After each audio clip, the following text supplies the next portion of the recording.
Yeah, perfect, thanks. Right, this is something spooky, a bit grim, so let's open it up. Now I am wanting to do site visits today, so looks a bit dodgy.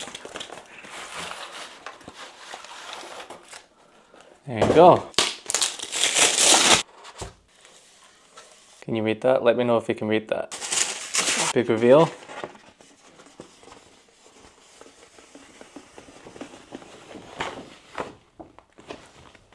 So this is my life in weeks, right? And it's meant to, you colour all the dots out, you figure out how many weeks you've done, and it's meant to create some urgency. I've got friends that have spoken about this.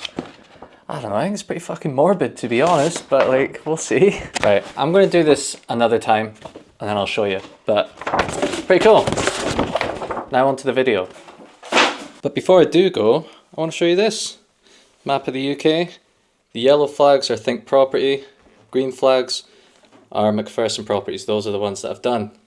So, I want to add more flags throughout the year. The green ones are the ones that I'll do with private investors. So, if you want to be part of the green flags, let me know. Comment below if you want to be a private investor. Right, let's do this. Here we go. We're back. We're back. I recorded a whole ass video yesterday, and I realized the audio wasn't on, so I'm doing it again today. If you have a Sony ZV-E10 like I'm using just now, do not put it on S and Q. It's on the top of the camera. Do not put it on that. It only records video, no audio. Bollock, absolute bollock. But I went down yesterday to help the builder figure out where the wardrobes are going to go. Now that seems like a little boring task. Scott, you could do that over photo and stuff like that, right? You could do it over photo, but I'm going to tell you why it's important to do things in person when you can, right? Because last week we went to Project Brighton. I think it was Tuesday morning, I went to meet the builder, and we were measuring up the rooms because we felt like they were bigger than normal. We measured up the rooms, and it turns out almost all of the rooms are bigger than the initial floor plans, which is fantastic, right? Great for the tenants, great for the client, great all round. And on the top floor, where the L-shaped dormer is, in the converted bit, right, the room seemed really big. And that's a double ensuite. So this is 4 double ensuites, 2 studios. So 2 double ensuites on the top floor, 2 studios in the middle floor, and 2 double ensuites in the ground floor, right? Now, in the top L-shaped dormer where the double ensuite is, we measured it up, and I think it was like 0.8 of a meter. It was like 13.2 meters, so it's 0.8 of a meter away to be a studio, because it's 14 square meters in Derby where it can be a studio. 14 square meters and up, right, excluding the ensuite. So we measured it, and we were like, if we move the ensuite behind the stairs back to back with the other double ensuite, and we reduce the size of the plant room, this can be a studio. So we measured it up, we done all of that, we kind of like got a pencil, wrapped it out on the ground, and went and found out that it could be a studio. So the first thing I did was mention it to the client.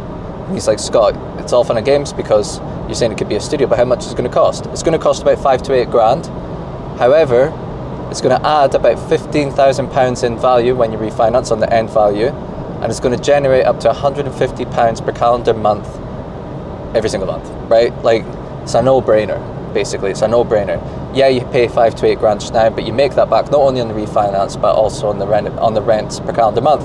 He was like, brilliant. So, in one morning, just in like an hour, it was about an hour, we earned our client an extra £15,000 and £150 per calendar month. Just by one morning, just by going down, saying, I can't do it over photos, I'm going to come down in person, and that's it. So that's how fast you can earn an extra bit of cash in this business, right? It's not all fun and games. Some rooms can be smaller than you planned out. Some could be under the regulations, and you're like, oh shit, like what are we going to do? We have to reconfigure it while we can. Do this in the early stages. Do this in the early stages while you can, because you obviously can't do it in the late stages, or it's a massive pain in your arse in the late stages. So a little take from that, do it in person, and measure throughout the build, measure throughout the renovation, because rooms can turn out to be bigger than you initially planned. So it's definitely an important one. But I said it could be up to £150 per calendar month.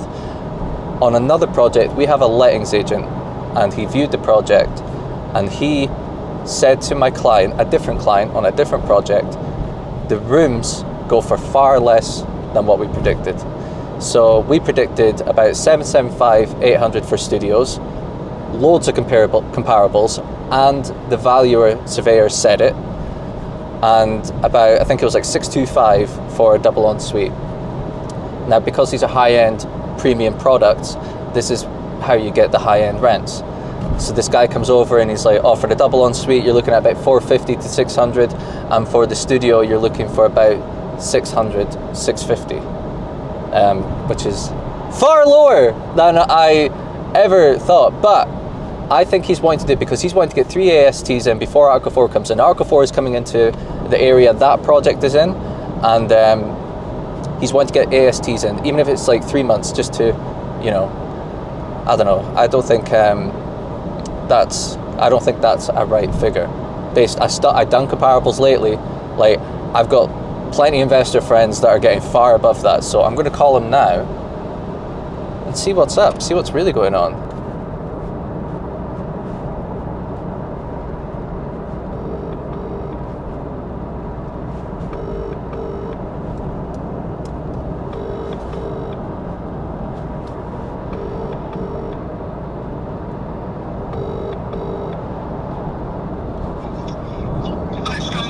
Hi Dave, you alright?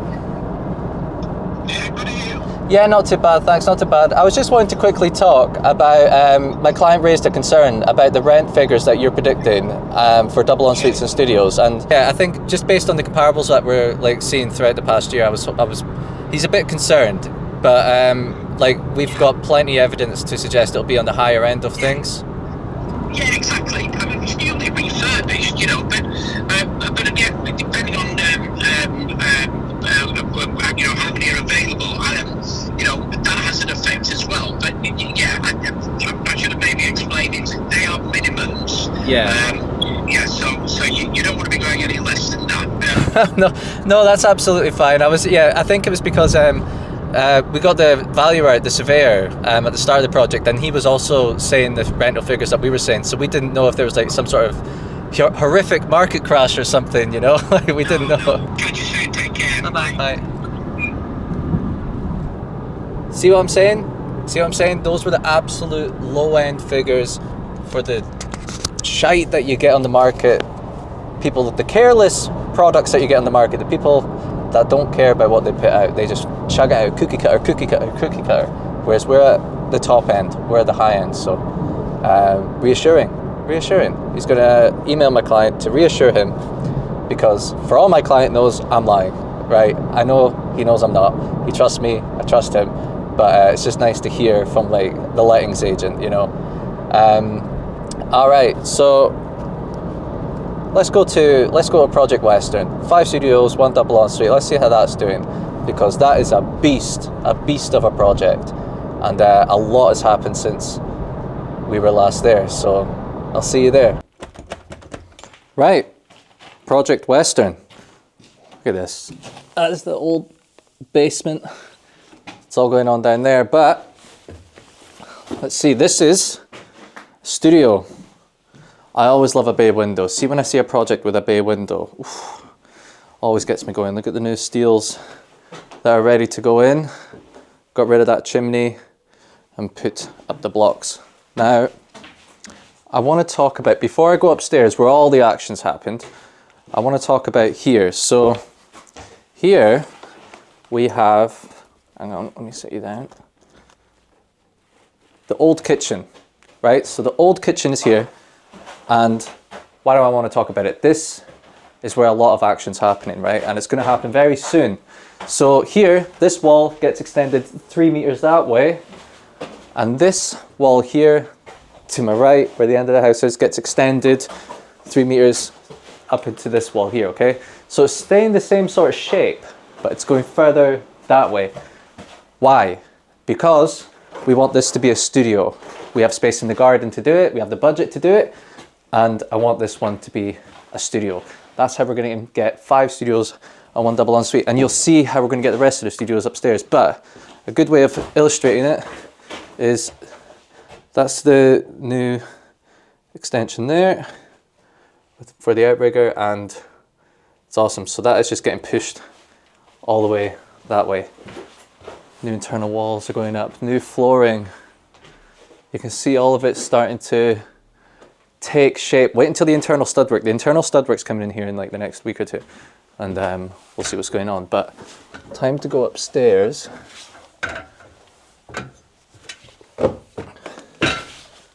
That is the old bedroom. And this is the upstairs. This was the old bathroom. Not sure if you remember it, but this was the old bathroom. Very crap. We've lowered the floor, so that's gone down. As you can see, the old loft. I can't see up there, but what can you see up there? Can you see that? Yeah, looking good. New flooring going down. And yeah, oh, here we go. You can see here, hang on, let me set you up nicely. Right, you can see here how the floor is being lowered. This is the new floor. They're the old joists. See the difference? It's about that, whatever that is. I forgot what the plans say, but that, we're lowering the floors. Why are we doing that?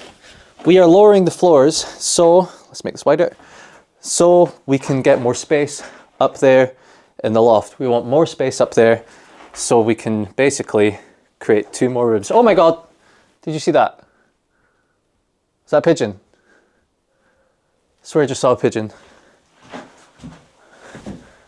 Right, up here, that is all getting taken away. That's going to be the L-shaped dormer. And up here is the only double ensuite. So that's going to be studio, studio, studio, and then 2 downstairs studios. You can also see here where the old floor is. See that there? That's the height difference you're looking at between the old floor and the new floor to create that space in the loft, which I encourage people to do if the loft isn't already huge. We built all that up as well. Neighbour wasn't happy. You can see the bird shite up there. See the bird shite? God, endless.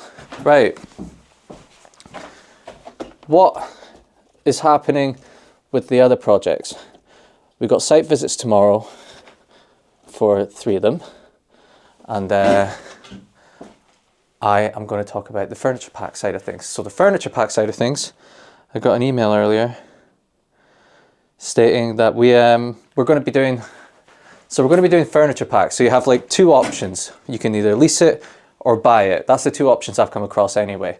And we haven't gotten this far before because the furthest ahead project is the furthest ahead we've ever done a HMO conversion. So basically, we're finding out that 2 options for leasing and purchasing. Now, when it comes to those 2 options, you have the pros and cons. If you purchase it, it's a lot of capital up front, so you have to have the capital there. You have to have the cash on hand, able to pay for it up front. About 8 to 10 grand, including VAT, give or take, depending on who you use, depending on how many rooms, and depending on the quality of the furniture you get, right? And the amount. You can fully kit a house or you can get it like partly furnished, totally up to you.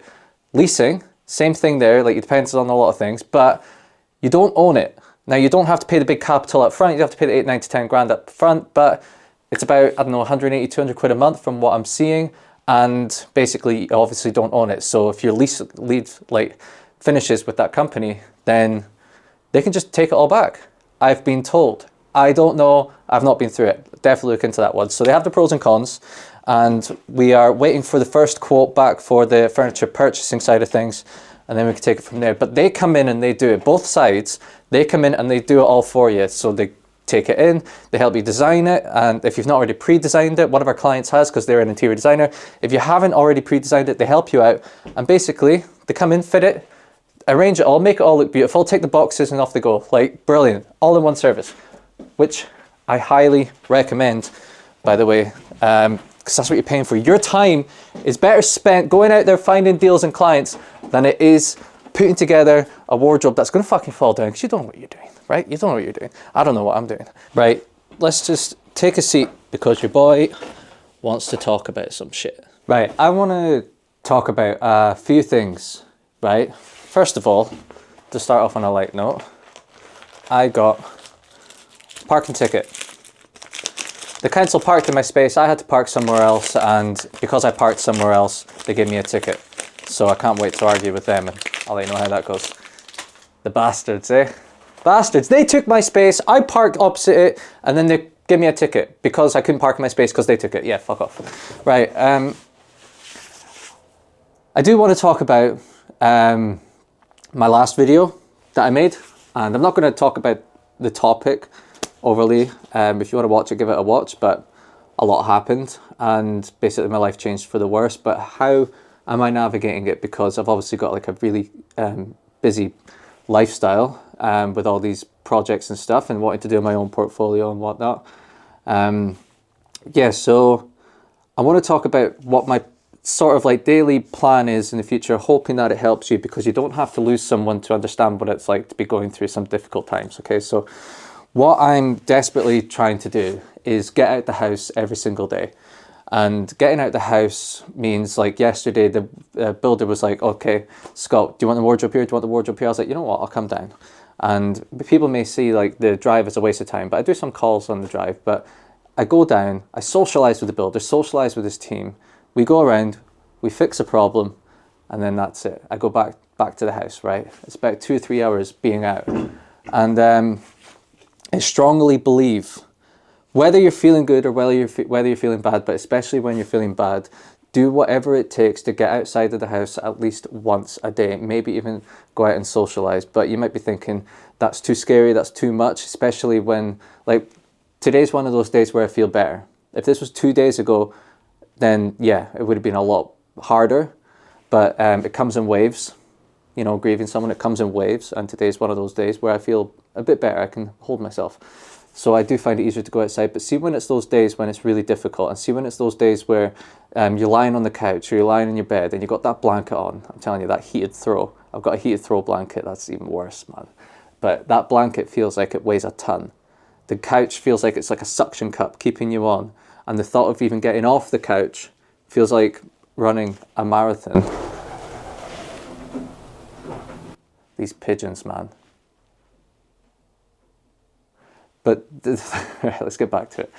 But yeah, when it comes to getting off the couch, and the blanket does feel like it weighs a lot, and the curtains are closed, sinks are the dishes are needing done, beds needing made, you know, like all these things are starting to mount up, and they feel like this huge, massive, like monster of a task, because it's not the dishes needing made, they're needing like cleaned. It's the dish needs cleaned, floors needing hoovered, floors needing mopped, clothes are needing washed, clothes are needing folded after they're washed. I've got to hoover upstairs, I've got to clean the car, I've got to clean the inside of the car, I've got to clean my bedroom, I've got to make the bed, I've got to wash the bed in, and all of that before I've got to go to work, I've got to do this work, I've got to have this meeting, I've got to send these emails, I've got to do all of this.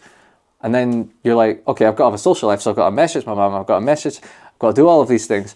And then it's not just one thing, it's all of them amount to a point. You can't even do one of them, let alone all of them, because you just see them as like a big monster, and it's extremely overwhelming, and it's pretty suffocating. It just feels like you're drowning.